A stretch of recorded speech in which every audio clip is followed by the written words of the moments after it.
Video hii nitakuja kufundisha namna ya kuweka mbolea kwenye kitalu. Kuweka mbolea ya kukuzia kwenye kitalu. Unaweka vipi? Namna ya kuweka mbolea ya kukuzia kwenye kitalu. Cha kwanza ambacho nitakiwa ujue, hakikisha umesubscribe. Cha pili ambacho nitakiwa ujue, hakikisha unanisikiliza kwa makini. Cha tatu ambacho nitakiwa ujue, hakikisha unaacha comment hapo ya kitu ambacho unataka kirekebishwe, ya kitu ambacho unataka kusikiliza, ya kitu, kwa sababu wewe ni msikilizaji, inatakiwa ili tusafiri pamoja na tuwe na tunapata elimu ambayo itatuleta katika ukombozi wa kilimo. Ni biashara, kilimo ni uti wa mgongo, lazima tusikilizane katika changamoto tunazopitia. Kwa hii video itazungumzia namna ya kuweka mbolea ya kukuzia kwenye kitalu. Cha kwanza, jua kwamba hauruhusiwi kuweka mbolea ya kukuzia kwenye kitalu, isipokuwa kama italazimika kukuza uweke mbolea ya kukuzia kwenye kitalu. Inatokea pale ambapo unaona kwamba mmea huu hauna afya kwa sababu ya maji mengi au kuwepo kwa takataka ambazo yani hata zikioza haziozi vizuri, lakini pia yani sehemu haina rutuba, ndio unaweza kaweka mbolea ya kukuzia. Sasa ikitokea kwamba umeweka mbolea ya kukuzia, kama ikilazimika unaweka mbolea ya kukuzia, basi weka kilo moja ya NPK. NPK yenye ratio 10:18 hadi 24. Weka kilo moja kwa tuta la kitalu ambalo lina urefu wa mita 20 kwa upana wa mita 1 kama tulivyoelekezana pale mwanzo. Kwa hiyo hakikisha unaweka NPK. Usiweke mbolea nyingine, usije kaweka olea, usije kaweka kani, usije kaweka mbolea nyingine. Weka NPK ambayo ina nitrogen, potassium na calcium. Weka hiyo mbolea NPK ambayo kilo moja inaendana na kitalu kimoja.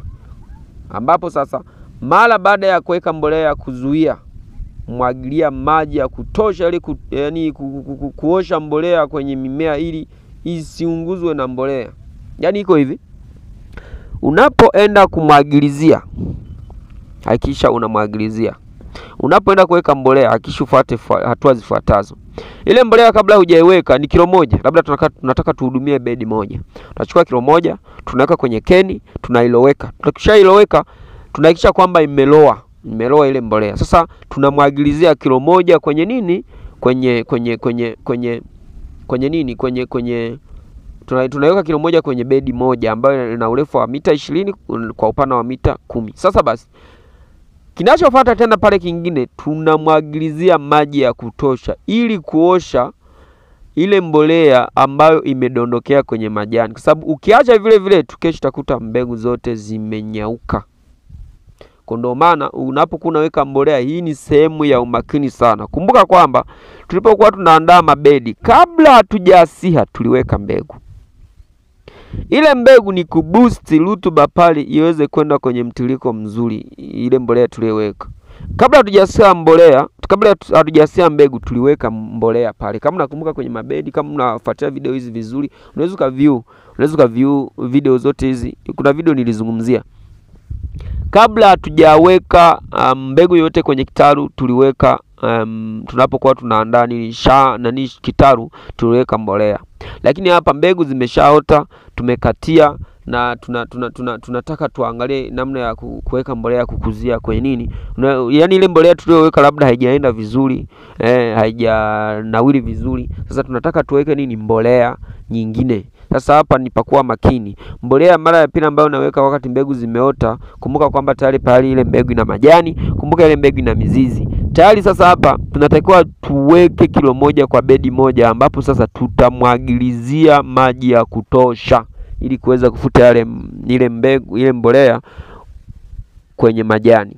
Yes, umenielewa na umenielewa vilivyo. Asante sana. Hakikisha upo makini. Mbolea unayoweka ni NPK, sio mbolea nyingine. Mbolea unaweka kwenye mabedi ni NPK. Kuna watu wanaweka olea, sio ndio inazuia magonjwa, sio ni NPK.